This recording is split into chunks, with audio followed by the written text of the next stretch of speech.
জন্মের ভালোবাসা নয়। আমি তোমাকে কখন থেকে ভালোবেসে এসেছি এটা তুমি বসে বসে শ্রবণ করো। রাধারানী বলছে কি, এই মাটির জন্ম নয় হয়, এই মাটির জন্ম নয় হয়, এই মাটির জন্ম নয় হইতে, মাটির জন্ম নয় হইতে, আগে দিয়েছি কাজ গো, আগে দিয়েছি কাজ গো, আগে দিয়েছি কাজ। ভালোবেসে না জন্মাইতে, ভালোবেসে না জন্মাইতে,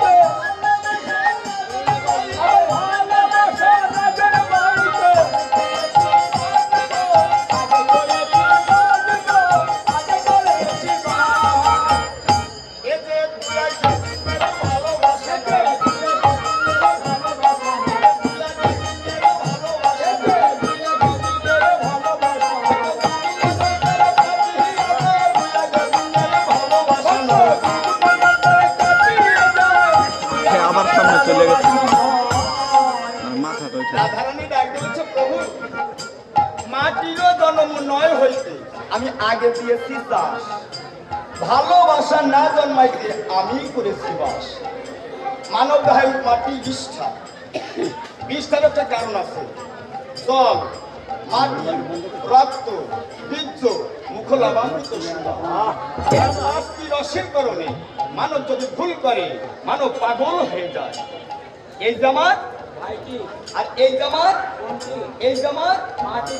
রাধারানী বলছে, প্রভু আমি মাটি হওয়ার আগে আমি তোমাকে ভালোবেসে পাবো বলে আমি যে মাটির করণ করে রেখেছি।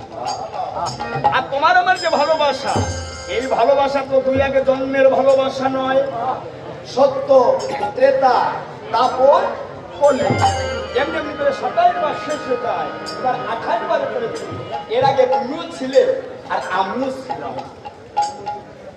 ভগবান ডাক দিয়ে বলছে, রাধারানী এই গভীর ও প্রেম তত্ত্ব শুনতে আমার বড় ভালো লাগছে, অগ্রে তুমি আমাকে বুঝাইয়ে বলো। রাধারানী বলছে, প্রভু আমি তোমাকে বুঝাইয়ে বলতে পারি যদি তুমি আমাকে দাসখত লিখে দাও। যদি তুমি আমাকে দাসখত লিখে দাও তাহলে আমি তোমাকে বলতে পারি। সেদিন ভগবান সাথে সাথে লিখে দিয়েছিল দাসখত, শ্রীমতী আজ থেকে তুমি আমার প্রেমের গুরু। রাধারানী বলছে, প্রভু তাহলে আমি বলতে করলাম শুরু, তুমি বসে বসে শ্রবণ করো।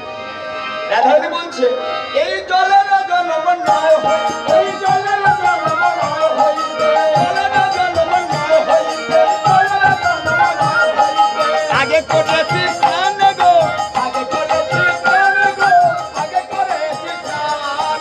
জোয়ার ভাতের মাঝে আমার জোয়ার ভাতের মাঝে পানি, জোয়ার ভাতের মাঝে পানি, আমার জোয়ার ভাতের মাঝে পানি, আমি করেছি স্নান গো, আমি করেছি স্নান গো, আমি করেছি স্নান। এটা দুয়া গতির ভালোবাসা, এটা দুয়া গতির ভালোবাসা, এটা দুয়া গতির ভালোবাসা, আমার দুটো মনে তার কাছে হিরা যায়, দুয়া গতির ভালোবাসা, দুটো মনে তার কাছে হিরা যায়, দুয়া গতির ভালোবাসা। জলেরও জন্ম নয় হইতে আমি আগে করেছি স্নান, জোয়ার ভাটার মাঝের পানি আমি করেছি পান। এই জল কোন জল? আড়িয়াল খাঁ, পদ্মা, মেঘনা, মধুমতি, ধলেশ্বর, বলেশ্বর, শিবসা, এসব নদীর জল? না না না, এসব নদীর জল নয়। সাধক কবি চণ্ডী গোসাই লিখলেন,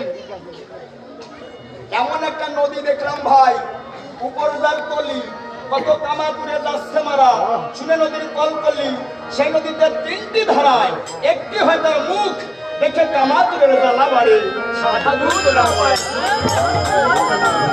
আছে একটা নদীর 3টি ধারা, কানা দেখে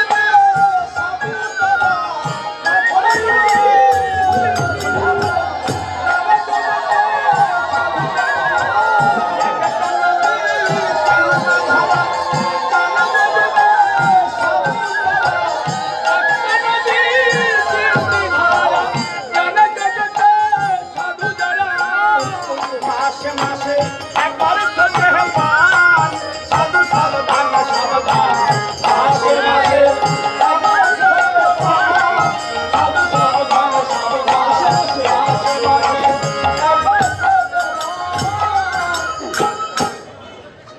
কোন নদীতে মাসে একবার বান? ভবন নদীতে মাসে একবার বান। ভবন নদী কাকে বলে? যে নদীতে মানুষ ভাবে আসে। ভবন নদী কয়টাকে? যেখানে উৎপত্তি সেখানেই ক্ষয়, সেখানেই ঘটিলে মানুষ কৃষ্ণ প্রাপ্তি হয়। আমার অনেক যুবক ভাই আজ বৃন্দাবনে। বাংলাদেশের জাতীয় ফল কি? বাংলাদেশের জাতীয় ফল কাঁঠাল। তাল নয়, তাল নয়, বাংলাদেশের জাতীয় ফল কাঁঠাল। এই কাঁঠাল ফল কেউ যদি ভেঙে খেতে না জেনে জিভ দিয়ে উপরে চাটাচাটি করে, কাঁটায় জিভ ছেড়ে দেবে না? অবশ্যই ছেড়ে দেবে না। আমাদের ঘরে রমণী আছে না, কি ভালো জিনিস, রাঙা টুকটুক। যদি একটু কায়দা করে ব্যবহার না করা হয় ওখানে তার মরণ হবে না বাবা? ওখানেই তার মরণ হবে। এই জন্য চারণ কবি রাজেন সরকার লিখেছে যে নারী চক্র বিষণ চক্র, বুঝতে নারে চক্রধারী, জীবের মাথায় ঘরে কালের চক্র, বক্র হলে ঘরের নারী। আবার বায়ান শাস্ত্রে লিখেছে কি যে পরনারীর মুখের পরে একটু ফাঁকে ফাঁকে ছেলে পরে, পরজন্মে সে পাপী হয় কানা। আবার রাজেন সরকার লিখেছে কি যে পরনারীর সঙ্গ বিনে পরম ধন পায় না কেউ কোনোদিনে, পরনারী করে পরের খেয়া পার, রাজেন বলে সবা মাঝে, পরক্রিয়া প্রেম তাই না বুঝে, ডুবলে পরে নারীর মাঝে, ইহকাল পরকাল হবে সার খাল। আগে ভজন কিসে? আগে ভজন করো নারী, আগে ভজন করো নারী, আগে ভজন করো নারী, আগে ভজন করো নারী, ভজন হলো পরে যায় নারী, ভজন করো নারী, আগে ভজন করো নারী। 3.5 কোটি নারী আছে এই দেহের বাড়ি, তার মধ্যে 3টে নারী জয় জয় বলি হারি, আগে ভজন করো নারী, আগে ভজন করো নারী। আমার এক নারী চতুর্থ বলে সে বললে তানি বলে ভাগবতের বাবলে বলে ধরাইয়া নয়ন বাড়ি, আগে ভজন করো নারী, আগে ভজন করো নারী। অনেক সময় দেখা যায় যে মুসলমান ভাই আমাদের মায়ের পূজা বোঝে না, কালী মায়ের পূজা, ওই মুসলমান ভাই ডেকে বলে তোদের মায়ের পূজা চিনি, তোদের বাবা থাকে তলে মা থাকে উপরে। দেবতাতে কি বাবা? দেবতাতে বাবাই তলে, মা উপরে, মা উপরে। আমাদের বেলায় আমাদের বেলায় কেমন উল্টো দল। এক নারী তো তুলে বলে শিব হইয়াছে বাণী বলে, তাকে বলে মাওলা বলে ধরাইয়া নয়ন বাড়ি, আগে ভজন করো নারী, আগে ভজন করো নারী। বর্তমান সমাজ আমার যুবক ভাই যারা বসে আছে, যদি কোনো যুবক ভাইকে বলা হয় ও ভাই দীক্ষা শিক্ষা নিতে হবে না, ওরা ডাক দিয়ে বলে এখন আমাদের সময় হয়নি। কিন্তু প্রত্যেকের আছে কাজ করে। যদি কোনো যুবক ভাইকে বলা হয় যে নারীর জোয়ার প্রতি মাসে মাসে, পুরুষের জোয়ার কোন দিবসে? নারীর জোয়ার প্রতি মাসে মাসে, পুরুষের জোয়ার কোন দিবসে? এখন না বুঝে যদি কয় সব সময় জোয়ার, জানতে হবে না? যখন জ্যৈষ্ঠের শেষে কৃষ্ণ পক্ষে চতুর্দশী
গৌর হরি।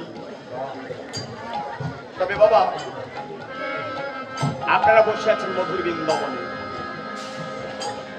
এই আসর আমার শেষের আসর, বিদায়ের আসর। আমি যদি এই আসরে দাঁড়িয়ে এখন বলি যে গৌর কথা কীর্তন, নীতি কথা কীর্তন, একজন মহৎ মানুষের গুণবলী ভক্তের কাছে প্রকাশ দেখাই, আমার কি ভুল হবে নাকি বাবা?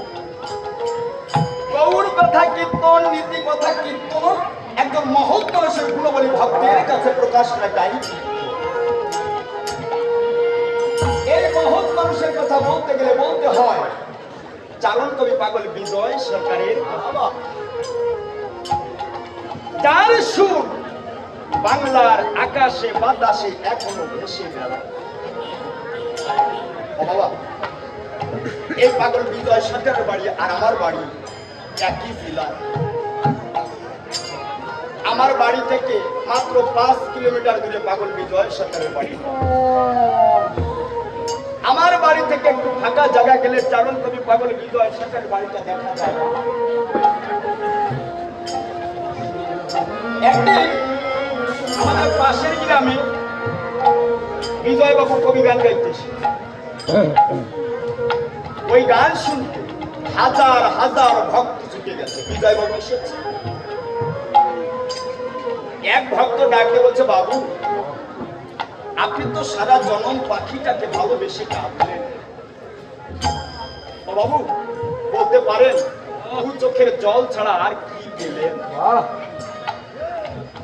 বিজয় বাবু ওই ভক্তকে বক্ষের সঙ্গে জড়িয়ে ধরে ডাকতে বলছে, ভক্ত রে, কতদিন পর আমার পোষা পাখির কথা মনে পড়ল।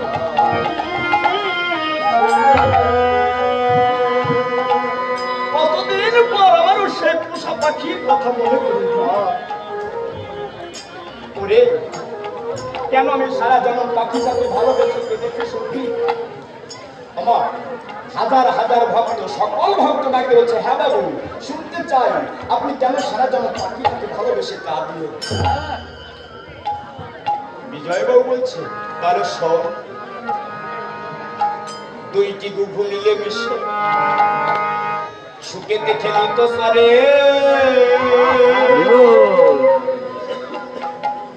একদা কি জানো ভাবিয়া উড়িয়া গেল ঘরে,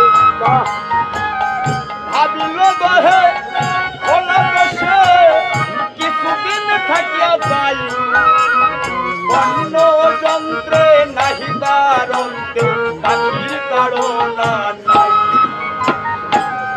আউরে ধানের আমদানি হইতে ভরা বাড়ি, হাতের লোকে খায় না বলে হয় না সারা। ঠাকুরি গাছে উঠানের পর তোমার গাছটি ওই, তাহার লালে বসিয়া ডাকত ঠাকুর কৃষ্ণ কই। এমনি ভাবে দুয়ের অন্তরে সুগভীর ভালোবাসা, ছোট্ট একটা বড়ই গাছে তারা বেঁধেছিল বাসা।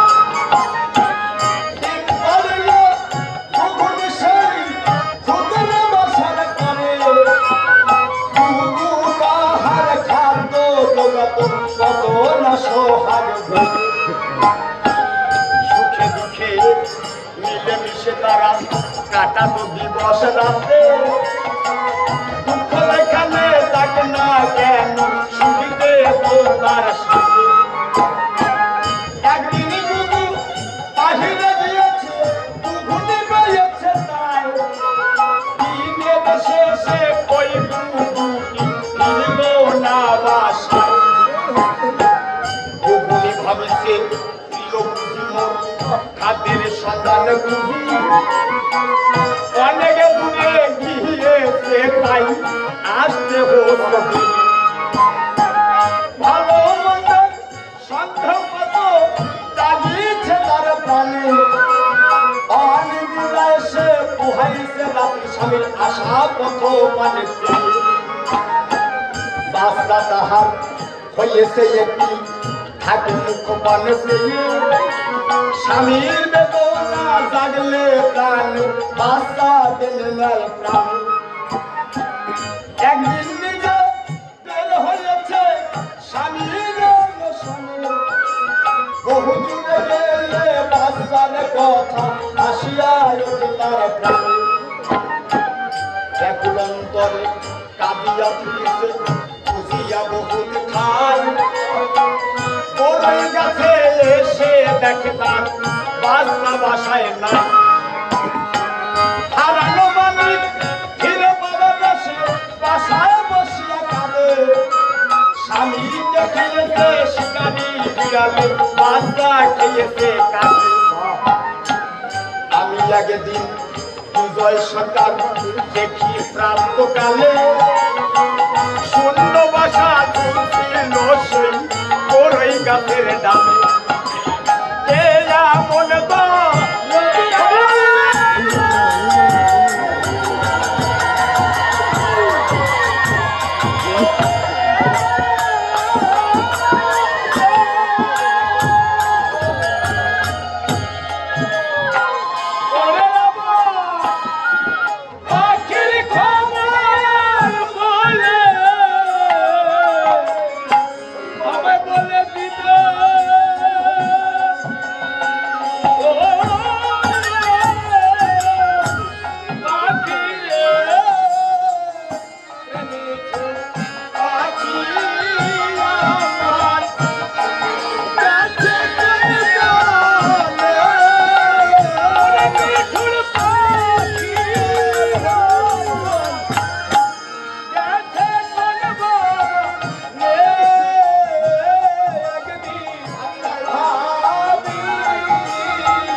বিজয় বাবুর পাখি উড়ে গেছে।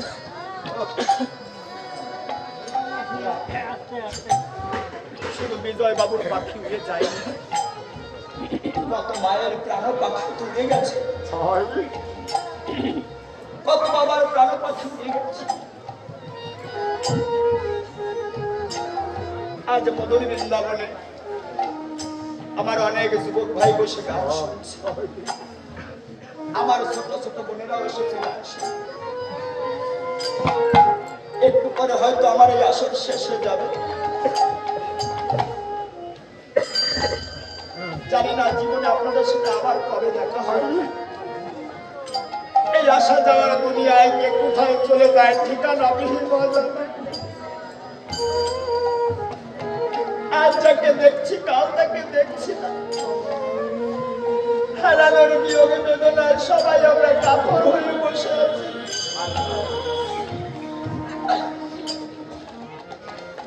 তাই আমার যুবক ভাই যারা এসেছে, আমার যারা বোনেরা এসেছে, আমি তাদের উদ্দেশ্যে কয়েকটা কথা বলবো। এই কথাগুলো শুরু করবার আগে আমি গলে কৃতবাসী নিয়ে সর্বপ্রথম আমি তাদের চরণে একটা প্রণাম জানাই।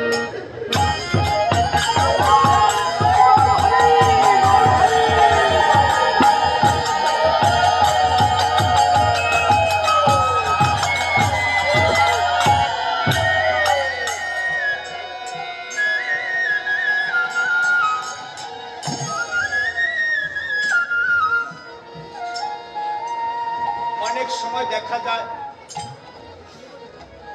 আমি যখন গান ছেড়ে আসরের বাইরে যাই, আমাকে অনেক যুবক ভাই জড়িয়ে ধরে ডেকে বলে, ভাই তুমি তো সাধু, ভাই তুমি তো সাধু। আমি ওই যুবক ভাইকে আমার এই বক্ষের সঙ্গে জড়িয়ে ধরে ডাকতে বলি, ও ভাই আমি তো সাধু হতে পারিনি, আমি যে সাধুর পোশাক পরেছি আমি সাধু হতে পারিনি, তবে আমি শুনেছি ভক্তের মুখে, আমি শুনেছি সাধুর মুখে, আমি ছোটবেলায় শুনেছিলাম বাবার মুখে। এই জগতের ভিতরে সাধু থেকে থাকে মাত্র দুইজন, একজন হলো জন্মদাতা পিতা আর একজন হলো গর্ভধারিণী মা। একজন জন্মদাতা পিতা আর একজন হলো গর্ভধারিণী মা। কোন সন্তান যদি দিনের মধ্যে একবারও প্রণাম করে তার মা বাবার পায়, ওই সন্তানের যে দিনের মধ্যে একবার সাধু সঙ্গ হয়ে যায়।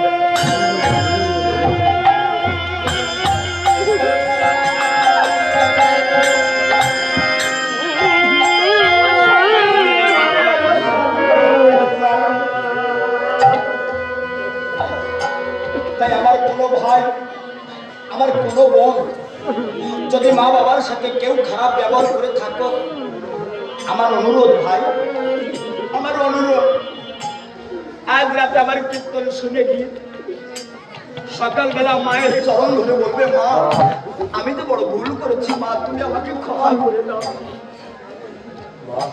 দেখবে মা পক্ষের সঙ্গে জড়িয়ে ধরে ডাকতে বলছে, পিতারে কতদিন পর তুই আমাকে মা বলে ডাক, কতদিন পর তুই আমাকে মা বলে ডাকলি। কে বলেছে তুই অন্যায় করেছিস, অপরাধ করেছিস? বাবা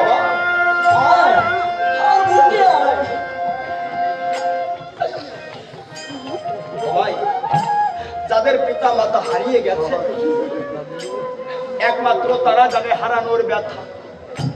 যাদের পিতা মাতা এখনো হারায়নি তারা কখনো বুঝতে পারবে না আমি কি ধন হারিয়েছি। এই আমার দিকে তাকিয়ে দেখো, আমার দিকে তাকিয়ে দেখো ভাই, জন্মের 3 মাস পর আমি আমার গর্ভধারিণী মাকে আমি হারিয়ে ফেলেছি। আমার বাবা নিখিল বাবু আপনারা সকলে চেনেন, সেও শ্মশানের সীমান্ত দিয়ে আপন দেশে পাড়ি দিয়েছে। বছরে আমার এই হাতে আমি লক্ষ লক্ষ টাকা ইনকাম করি, আমি কোনোদিন 10 টাকার খাবার নিয়ে বলতে পারিনি যে মা আমি তোমার জন্য খাবার কিনে এনেছি।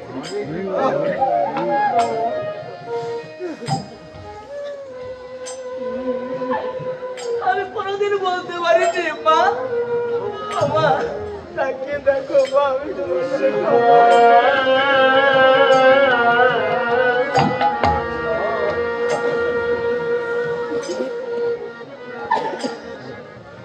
আমার বাবাকে আমি কোনোদিন বলতে পারলাম না বাবা তুমি দেখো কি করে হয়েছে।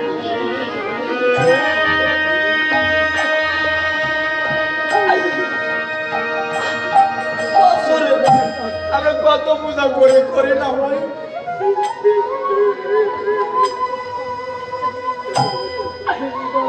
আমরা বড় মায়ের পূজা করি, কালী মায়ের পূজা করি, সরস্বতী মায়ের পূজা করি, লক্ষ্মী মায়ের পূজা করি, কিন্তু ভাই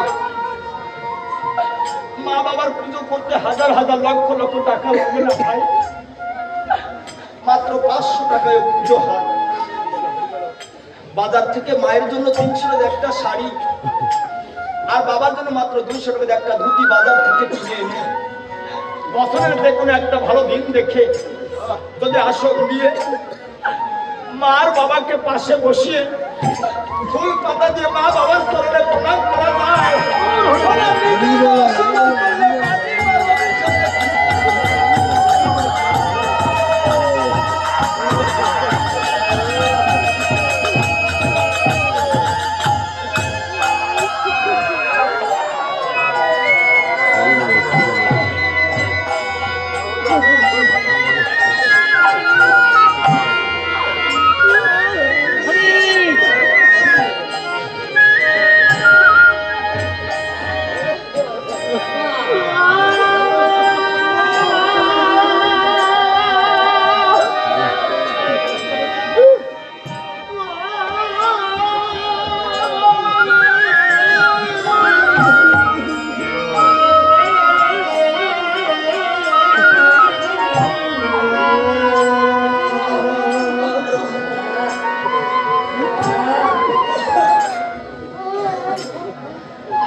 হারানোর কি ব্যথা কি বেদনা।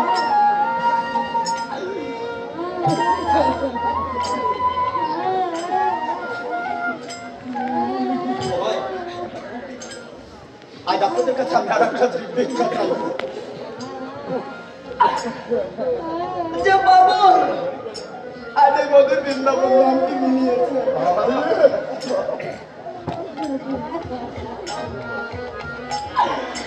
আমি গত বছর এসেছিলাম আপনাদের চরণ বাবুর ওখানে দাঁড়িয়ে আছে হাজার হাজার ভক্ত যে ছুটে যায় তাকে ডাক দিয়ে বলছে